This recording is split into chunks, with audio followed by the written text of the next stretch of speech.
A brief look at the Einstein myth.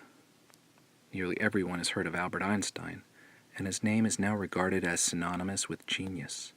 His theories of relativity is supposed to have revolutionized physics. The Einstein story is largely a myth created by the media, and it is about time it was destroyed.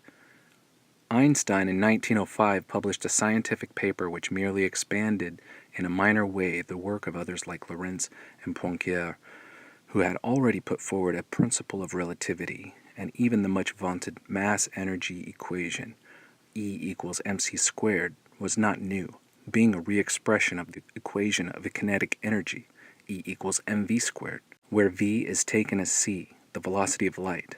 The half becomes quantitatively irrelevant, such is the magnitude of c. Over the subsequent years, this work of Einstein attracted what we now would call media attention and hype, and the myth was begun. Some years later, he published other papers outlining a theory of general relativity, and yet it was for his work on the photoelectric effect that he was awarded a Nobel Prize. The general theory was apparently confirmed by observations of stars during a solar eclipse, and it seemed to explain something that apparently Newton's theory of gravity could not, the perihelion of Mercury. Thus it was hailed as a great scientific achievement. 2 points, however, need to be made.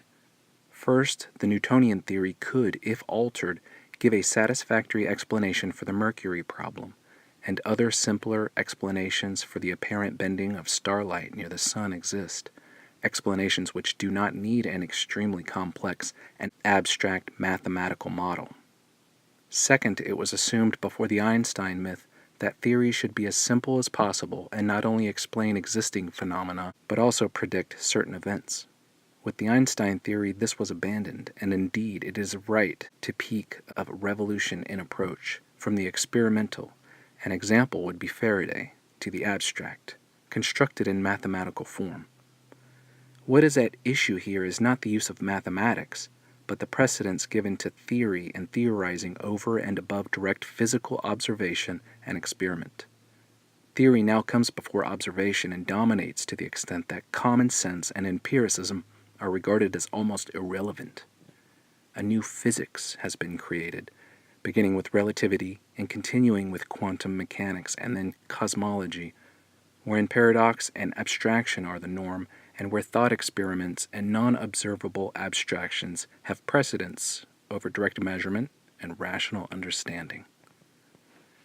In essence, physics has moved away from the practical and become speculative, experiments being regarded as only necessary to confirm some part of some abstract theory.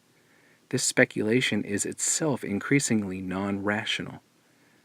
For instance, billions are spent on high-energy particle physics with a view to confirming some obscure and fashionable theory, while the exploration of space, based entirely on sound engineering and Newton's theory, struggles for funds. Real discovery via direct observation, as it happens in space exploration, is less popular than obscure theories about the origin of the universe. In respect of relativity, few wish or dare to express dissent. It has become part of the scientific establishment, apparently proved for all time and thus somehow sacred. The same applies to quantum mechanics. What few experimental results and observations are accounted for by this theory and approach to matter can be accounted for in more ordinary and deterministic ways. But these other approaches are not only not popular, they are seldom, if ever, taught in universities. Once again, there is a conformity of thought and approach, a certain attitude or approach to physics.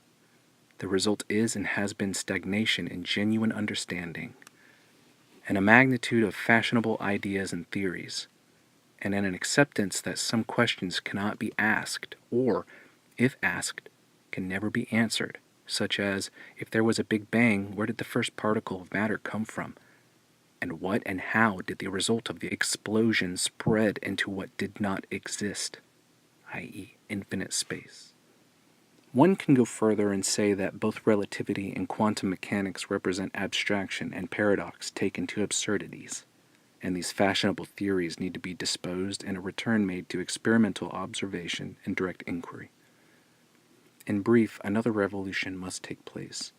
To dethrone the Einstein myth and all that has followed from it, instead of accepting these affronts to scientific thought, students should question them, seek to undermine them. For the free inquiry that once and so briefly existed in institutions of learning no longer really exist. Einstein and others have become objects of an almost sacred and sickly reverence and must be defied. There is really no other way forward for those who believe in science and exploration.